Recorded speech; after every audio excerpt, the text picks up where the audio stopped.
نمیتونم سر بذارم روی شونه کسی، کاشکی از راه برسی، کاشکی تو از راه برسی.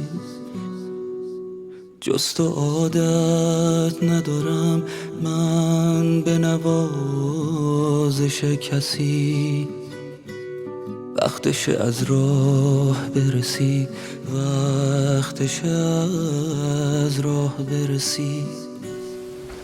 کاشکی بارون نبودم، این همه گریون نبودم، کاش تو دنیای چشات مثل یه مهمون نبودم. نمیدونم چی شده گریه امونم نمیره، کاشکی گریون نبودم، کاشکی زمستون نبودم.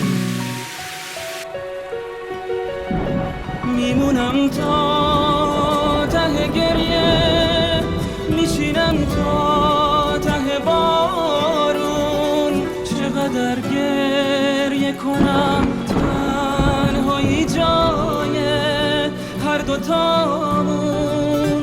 باز تو رویای قشنگت میذارم سر روی زانوم، چه عذابیه که هم شیرین هم میکشه آروم، میکشه آروم. کاش میدونستی دلم تنگ برات، تنگ برات، کاشکی از راه برسی، گریه کنم رو شونه هات.